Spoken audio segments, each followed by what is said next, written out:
வக்கீல வர சொல்லி பேசி முடிச்சுட்டு போயினேரியா சார்? நீ கிளம்ப அப்புறமா.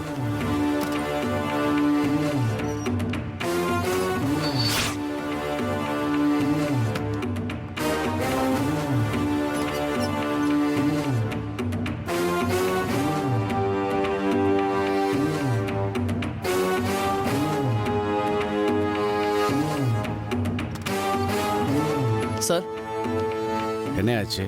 ஊர் முழுக்க தேடி பார்த்துட்டோம் சார். வனிதாவை எங்கேயும் காணும் சார். எதுக்கும் ஒரு டவுட்டுக்காக ரயில்வே ட்ராக்கு, பைபாஸ் ரோடு, குளம், குட்டை எல்லா இடத்துலையும் தேடி பார்த்துட்டோம் சார். எங்கேயுமே இல்லை சார். ஒருவேளை ராவோட ரவா ஏதாவது பஸ்ஸை பிடிச்சி வெளியூர் போயிருப்பாங்களோ? சாச்சா, அதுக்கெல்லாம் சான்ஸே இல்லை. ஆனால் ஏதோ தப்பு நடந்திருக்கு. அது என்னன்னு தான் புரியல எனக்கு. சரி, பார்க்கலாம் போ. Okay sir.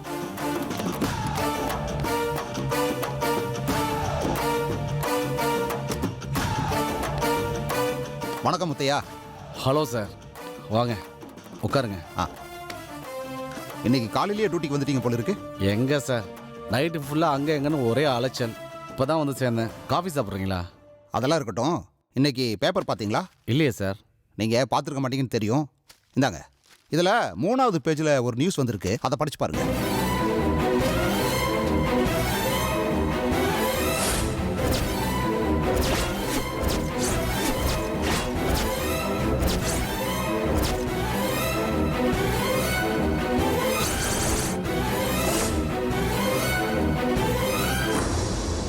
இந்த நியூஸை பார்த்ததும் இந்த கேஸை பற்றின டீட்டெயிலை விசாரித்தேன்.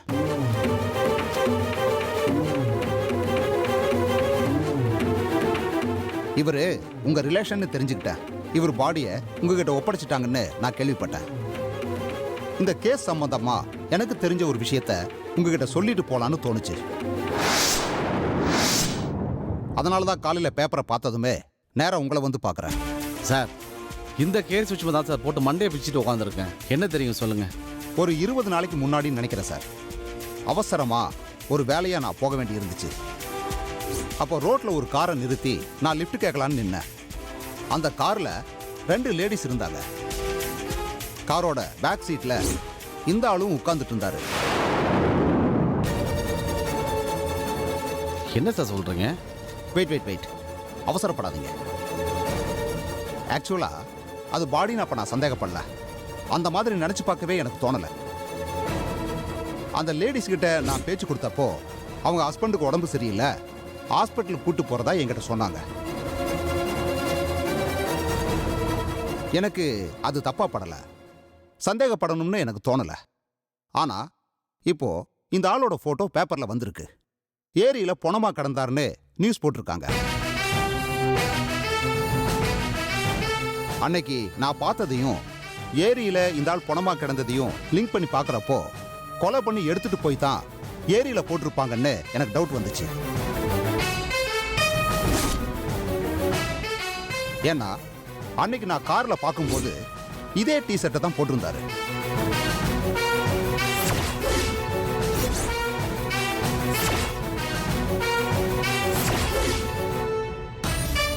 என்னால் நம்பவே முடியல சார். அந்த பொண்ணுங்களோட பேர் தெரியுமா? அவங்கள பார்த்து அடையாளம் தெரியுமா சார்? பேரை கேட்கல சார், பட் ஆளை பார்த்தா ஐடென்டிஃபை பண்ண முடியும். ஒரு லேடி தன்னோட ஹஸ்பண்ட்னு சொன்னாங்க. கூட இருந்த இன்னொரு லேடி அவங்க ஃப்ரெண்டுன்னு சொன்னாங்க.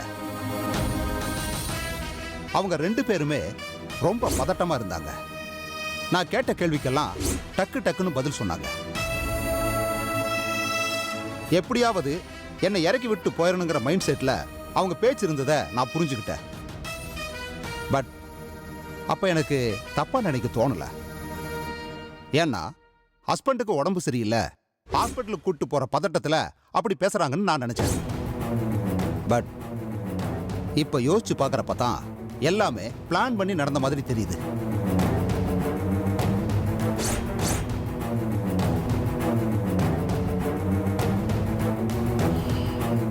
பெரிய ஹெல்ப் பண்ணியிருக்கீங்க சார், ரொம்ப தேங்க்ஸ்.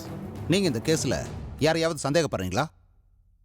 ஐ மீன், இது வரைக்கும் சந்தேக வட்டத்துக்குள்ள யாரையாவது கொண்டு வந்திருக்கீங்களா? இல்லை சார், பட் என்கொயரி போயிட்டுருக்கு. 1 or 2 days கிளியர் பிக்சர் தெரிஞ்சிடும். மேபி அக்யூஸ்டை அரெஸ்ட் பண்ணுறது கூட வாய்ப்பு இருக்குது. That's nice. நான் சொன்ன மாதிரியே 2 லேடிஸும் உங்க சந்தேக வட்டத்துக்குள்ள வந்தாங்கன்னா இமீடியட்டா எனக்கு கால் பண்ணுங்க. இல்லைன்னா அவங்களோட போட்டோவை எனக்கு வாட்ஸ்அப்ல அனுப்புங்க. நான் பார்த்து கன்ஃபார்ம் பண்ணிடுறேன். கண்டிப்பாக சார். அப்ப நான் கிளம்புறேன் சார். Okay sir, thank you.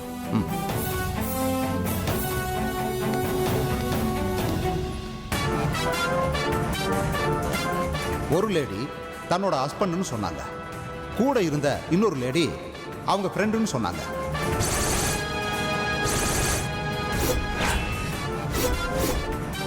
எல்லாமே பிளான் பண்ணி நடந்த மாதிரி தெரியுது.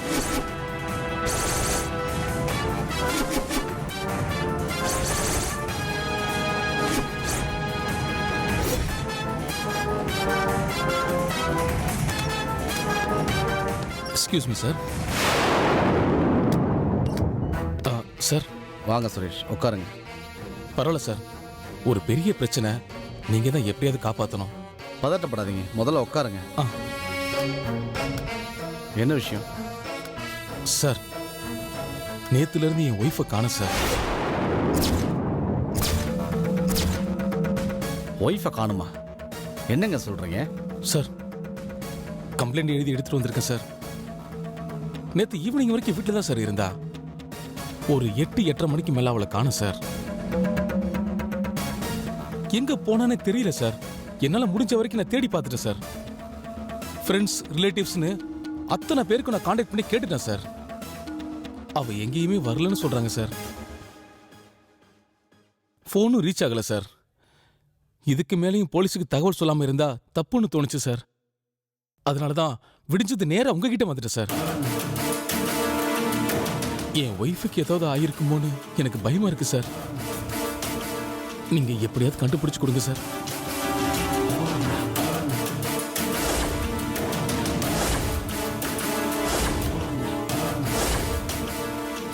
சார், என்ன சார் என்னைய பார்த்துக்கிட்டு இருக்கீங்க? நான் சொல்றதோட சீரியஸ்னஸ் உங்களுக்கு புரியுதா இல்லையா? என் ஒய்ஃப் இந்த மாதிரி சொல்லாம கொள்ளாம வெளியில போற ஆள் இல்ல சார். அவளுக்கு ஏதோ ஆயிருக்கு. யாரோ என்னமோ செஞ்சிருப்பாங்கன்னு எனக்கு சந்தேகமா இருக்கு சார்.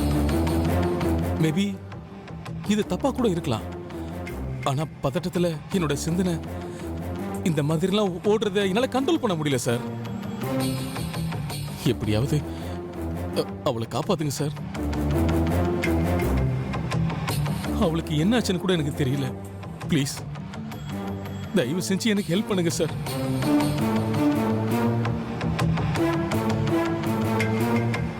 ப்ளீஸ் சார், உங்ககிட்ட தான் சார் பேசிக்கிட்டு இருக்கேன். ஏதாவது பதில் சொல்லுங்க சார். என்ன சொன்னீங்க? கம்ப்ளைண்ட் கொடுங்க, நான் பார்த்துக்கிறேன். நீங்க கிளம்புங்க. தகவல் கிடைச்ச உடனே உங்களுக்கு ஃபோன் பண்ணுறேன். Okay sir, thank you sir.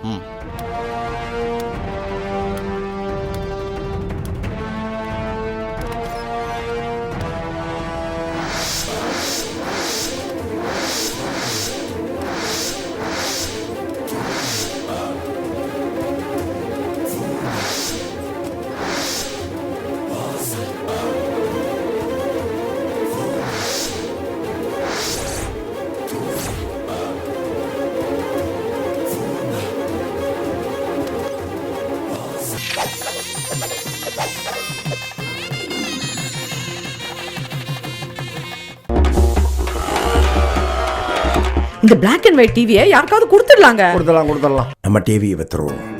விற்கலாம், என் தம்பிக்கு விற்கலாம். நம்ம டிவியை வித்துட்டேன். யாருக்கு? தம்பிக்கு தான். ஐயோ, இது என் தம்பி இல்ல. ஒரு பேரு நல்ல தம்பி OLXல வந்தாரு. நம்ம டிவிக்கு 18,000 ரூபாய் கொடுத்தாரு. 18,000 ரூபாய் கொடுத்தாரா? பொது நலன் கருதி வெளியிடுவோர் மெட்ராஸ் மீட்டர்.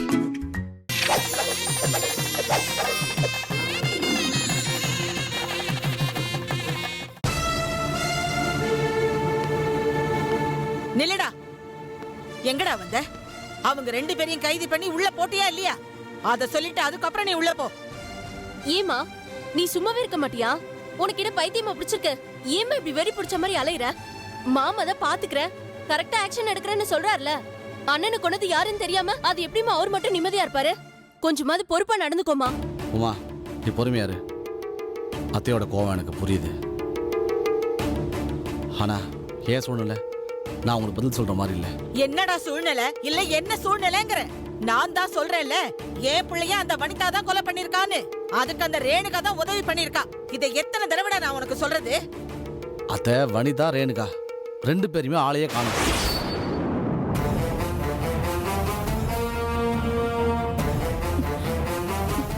என்ன மாமா சொல்றீங்க? ஆமா உமா, வனிதா காணாம போனதுல இருந்து இது வரைக்கும் எந்த தகவலும் கிடைக்கல.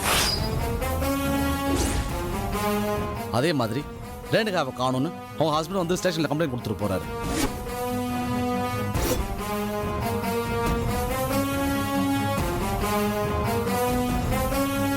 புரிஞ்சு போச்சுடா, எல்லாம் புரிஞ்சு போச்சு. களவாணி பொண்ணுங்க 2 பேரையும் அவங்க வீட்டுல ஒளிச்சு வச்சு நாடகம் ஆடுறாங்க அவங்க. இது புரியலையாடா உனக்கு? நீ எல்லாம் ஒரு போலீஸ்காரன். அத்தை, உங்களுக்கே வர்ற சந்தேகம் எனக்கு வராதா? போலீஸ்க்குன்னு ஒரு ரூல்ஸ் அண்ட் ரெகுலேஷன் இருக்கு.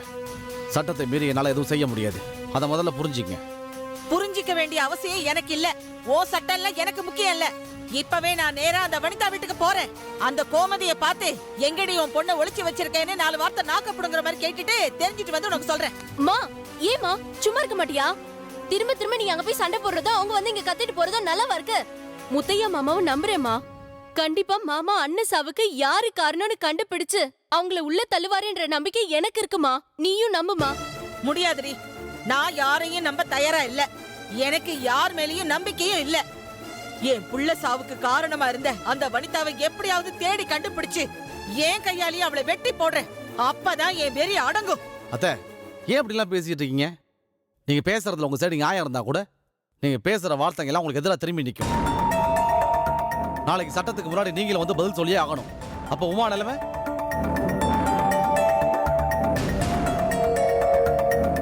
அத்தை, நான் உங்களை பயமுறுத்ததுக்காக சொல்லலை. இந்த மாதிரி பிரச்சனைகள் எல்லாம் எடுத்தோம் கவுத்தோன்னு வார்த்தையை விட்டோம்னா பின்னாடி அது நமக்கே பிரச்சனையா வந்து நிற்கும். இதையே நீங்க புரிஞ்சுக்க மாட்டீங்க. தெரியலையேப்பா, இந்த பட்டி கட்டு ஜென்மத்துக்கு அதெல்லாம் புரிய மாட்டேங்குது. நான் என்னப்பா பண்ண முடியும்? என் புள்ளதான் செத்து போயிட்டானேப்பா. அது ஒண்ணு தவிர என் மனசுக்குள்ள ஒண்ணுமே இல்லையே. இப்ப என்ன, நீங்க அவங்கள்ட்ட போய் பேசணும், அவ்வளவுதானே? நானும் வரேன், வாங்க. நீங்க தனியா போகணும், வாங்க போவோம்.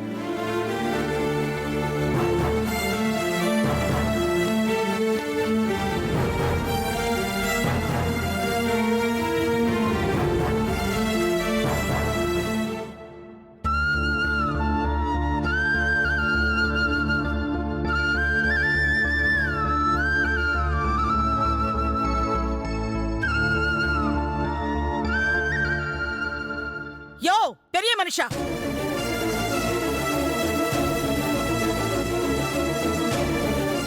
இதெல்லாம் உனக்கே நல்லா இருக்கா? என்னைய நினைச்சிட்டு இருக்க உன் மனசுல? உங்க பொண்ணை நீங்களே கொண்டு போய் எங்கேயோ மறைச்சு வச்சுட்டு பொண்ணை காணோன்னு இப்ப நாடகம் போடுறீங்களா? இங்க பாருங்கம்மா, உங்களோட சண்டை போடுற அளவுக்கு எங்க மனசுல தெம்பு இல்ல. எங்க பொண்ணு எங்க போனா என்ன ஆனான்னு இப்ப வரைக்கும் எங்களுக்கு தெரியல. நாங்களும் தேடிக்கிட்டே தான் இருக்கோம். அவளை கான்டாக்ட் பண்ணவும் முடியல. அவகிட்ட இருந்து ஒரு போன் வரலமா. புருஷன் செத்த துக்கத்துக்கு 4 சொட்டு கண்ணீர் விடுறது கூட நீங்க அவளுக்கு அவகாசம் கொடுக்கல. அபாண்டமா அவ மேல கொலைப்பழிய சுமத்தி இப்படி ஒரு பேயாட்டம் ஆடுறீங்களே. தெரியாம தான் கேக்குறேன், நீங்களும் ஒரு தாய் தானமா? ஏயா கேட்க மாட்டேன், எனக்கு எல்லாம் தெரிஞ்சு போச்சு. அத்தை, கொஞ்சம் அமைதியா இருங்க. நீ சும்மா இரு முத்தையா, உனக்கு ஒண்ணுமே தெரியாது. ஏய், மரியாதையா உண்மையை சொல்லு. வனிதா தானே என் புள்ளைய கொலை பண்ணது? ஏய், உண்மையை சொல்லுடி. இல்ல. அத்தை, கோவப்படாம கொஞ்சம் அமைதியா இருக்கீங்களா? சும்மா இரு முத்தையா. ஏய் காயத்ரி, மரியாதையா உண்மையை சொல்ல போறியா இல்லையா? அவ உன்கிட்ட சொல்லாம இருக்க மாட்டா. நீ எங்க ஒளிச்சு வச்சிருக்க அவளை? நீங்களே வாயை திறந்து உண்மையை சொன்னா உங்க எல்லாருக்கும் நல்லது. இல்ல நடக்கிற கதையே வேற. என்னம்மா விட்டா பேசிக்கிட்டே போறீங்க? இதெல்லாம் ரொம்ப தப்பா இருக்கு. அவளை வீட்டை விட்டு வெளியில துரத்துனது நீங்க. வீட்டை விட்டு வெளியில வந்த பொண்ணு நேரா இங்க வராம எங்க போனாலோன்னு தெரியாம நாங்களே தவிச்சுக்கிட்டு இருக்கோம். எங்க மேல பழிய போட்டுட்டு நீங்க தப்பிக்கலான்னு பாக்குறீங்களா? முத்தையா சார், நீங்க ஒரு போலீஸ் ஆபீசர். உங்களுக்கு தெரியாதது எதுவுமே இல்ல. இவங்க அர்த்தமே இல்லாம பேசிட்டு இருக்காங்க. எங்க அக்கா அப்படி என்ன பாவம் பண்ணா? இன்னி வரைக்கும் அந்த குடும்பத்துக்கு ஒரு நல்ல மருமகளா தான் இருந்துகிட்டு வரா. இன்னும் சொல்ல போனோம்னா இவங்க பொண்ணு உமா படிப்பை முடிச்ச உடனே ஒரு நல்ல இடத்துல வேலை வாங்கி கொடுத்து நல்ல இடத்துல கட்டி கொடுக்கணுன்ற வரைக்கும் என்கிட்ட ஃபீல் பண்ணி பேசியிருக்கா. இந்த உலகத்துல இந்த மாதிரி ஒரு மருமக எங்க சார் கிடைப்பா? நீங்க சொல்றதெல்லாம் வாஸ்தவம் தான் சூர்யா. அவங்க பேசுனதை நானே கேட்டிருக்கேன். இப்ப பிரச்சனை அது இல்ல. எங்க வீட்டுல ஒரு பிரச்சனை நடந்துச்சு. உங்க அக்காவை எங்க அத்தை வீட்டை விட்டு வெளியே அனுப்புனாங்க. ஆனா அதை சாதகமா பயன்படுத்திக்கிட்டு உங்க அக்காவை கூட்டிட்டு வந்து உங்க வீட்டுல நீங்க தங்க வச்சுக்கிட்டு இருக்கீங்க.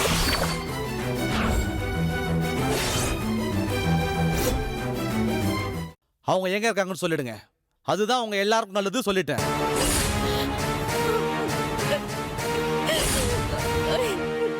என்னங்க மிரட்டுறீங்களா? என் பொண்ணு என்ன தப்பு பண்ண? எதுக்கு அவளை போலீஸ் முன்னாடி கொண்டு வந்து நிறுத்தணும்னு சொல்றீங்க? சத்தம் போட்டு பிரயோஜனம் இல்லை சார். உங்க மருமக கனவு கொண்டாரு எங்க அத்தை சொன்னப்ப அதை நான் பெருசு பண்ணிக்கவே இல்லை. ஆனா எங்க மாமா விமல் சாவுல மர்மம் இருக்கு. அவரை கொலை பண்ணி ஏரியில வீசினது யாருன்னு கண்டுபிடிக்க வேண்டியது என்னோட பொறுப்பு. அது நீங்க கண்டுபிடிங்க, கண்டுபிடிக்காம போங்க. எங்களுக்கு என்னங்க அத பத்தி? எங்க பொண்ணு மேல ஏன் இப்படி அபாண்டமா பழிய போடுறீங்க? அதத்தானே நாங்க கேக்குறோம். வேற வழி இல்லம்மா. போலீஸ்காரனா சந்தேகப்பட தான் செய்வான். அதுலயும் சம்பந்தப்பட்டவங்க மேல சந்தேகப்படாம இருக்க முடியுமா?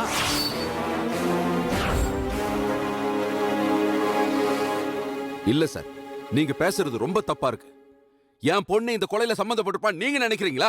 சந்தேகப்படுறதுனால தான் சார் உங்க பொண்ணை விசாரிக்க தேடுறோம்.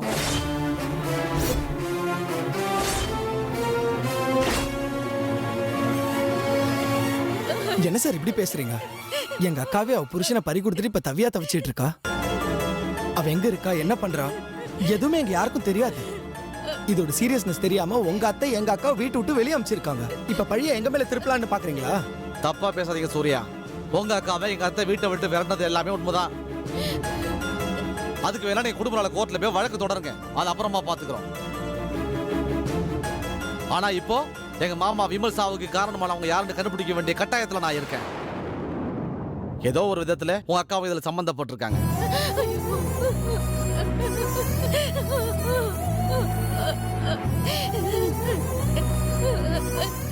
என்னங்க இவர் இப்படி அபாண்டமா பழிய போடுறாரு? நம்ம பொண்ணாங்க கொலைய பண்ணுவா. இத பாருங்கம்மா, உங்க பொண்ணு தான் கொலை பண்ணாங்கன்னு நான் சொல்லல. நடந்த கொலை சம்பந்தமா உங்க பொண்ணை விசாரிக்க வேண்டியது என்னோட கடமை. அதுக்காக தான் தேடிக்கிட்டு இருக்கோம்.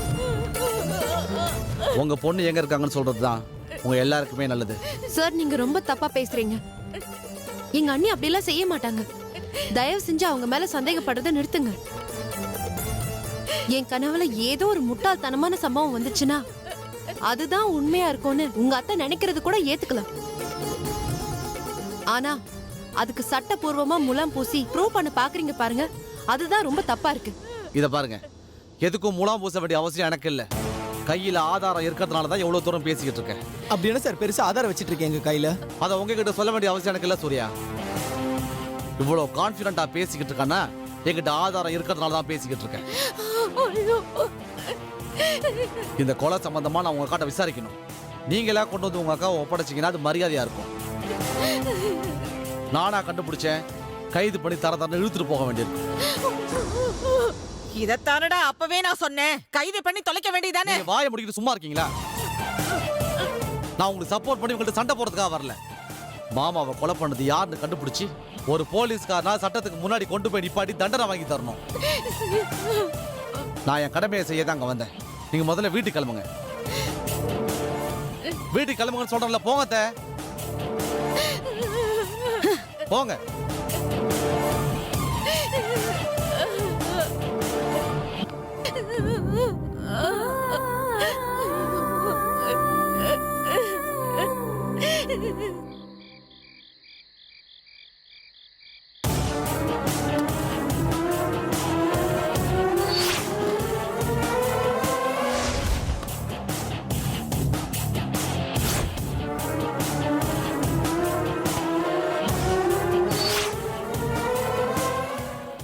உமா, என்னைக்காவது வனிதாவோட ஆக்டிவிட்டீஸ்ல உங்களுக்கு சந்தேகப்படுற மாதிரி ஏதாவது, ஐ மீன் மாமா இறந்து போறதுக்கு முன்னாடி உங்களுக்கு தோணியிருக்காது, பட் அதுக்கப்புறம் இவ இதுக்காக தான் இதை பண்ணியிருப்பாளோ, அதுக்காக தான் இதை பண்ணியிருப்பாளோன்னு ஏதாச்சும் உங்களுக்கு அவங்க ஆக்டிவிட்டீஸ்ல டவுட்ஸ் வந்திருக்கா? ஏன்பா, நான் தான் அந்த பாஸ்போர்ட் விவகாரத்தை சொன்னேனேப்பா. இல்லத, நான் அதை கேட்கல. இன்னும் ஸ்பெசிஃபிக்காக சொல்லணும்னா ரேணுகாவும் வனிதாவும் மீட் பண்ணுற அன்னைக்கு ஏதாச்சும் சம்பவம் நடந்திருக்கா?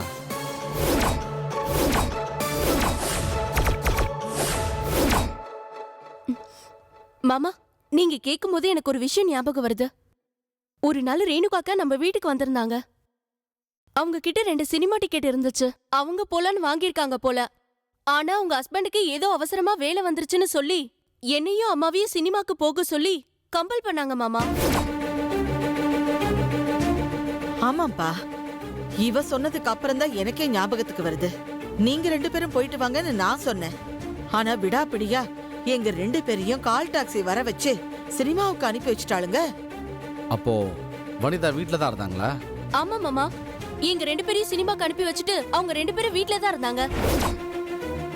அது மட்டும் இல்லப்பா, நாங்க சினிமாவுக்கு போயிட்டு வீட்டுக்கு வர்றப்ப வீடு பூட்டி இருந்துச்சு. எங்கம்மா போயிட்டேன்னு வனிதாவுக்கு ஃபோன் பண்ணி கேட்டேன். நான் எங்க அம்மா வீட்ல இருக்கேன், நீங்க நேரா அங்க வந்துருங்கன்னு சொன்னா. இவ எதுக்கு அவங்க அம்மா வீட்டுக்கு போனான்னு எனக்கு ஒண்ணுமே புரியலப்பா.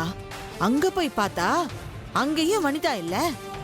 அவ கோயிலுக்கு போயிருக்கான்னு அவ அம்மா சமாளிச்சாங்க. அது மட்டும் இல்ல மாமா, அன்னைக்கு மறுநாள் அவங்க 2 பேரும் ஷாப்பிங் போறேன்னு சொல்லி கிளம்புனாங்க. நான் சும்மா ஒரு ஆர்வத்துல கூட வரேன்னு சொல்லி சொன்னேன். அண்ணி ரொம்பவே டென்ஷன் ஆயிட்டாங்க. வேண்டவே வேண்டாம் அப்படின்னு சொல்லி ஒரே அடம் பண்ணாங்க. அப்புறம் ரேணுகாக்கா தான் சரி நீயும் வான்னு சொல்லி கூட்டிட்டு போனாங்க. ஆமா, அன்னைக்கு எங்க போனீங்க? அதுதான் மாமா சொல்ல வரேன். ஆக்சுவலா ஷாப்பிங் போறதா தான் சொல்லிட்டு கிளம்புனாங்க. ஆனா போற வழியில ரேணுகாக்காக்கு யாரோ ஃபோன் பண்ணாங்க.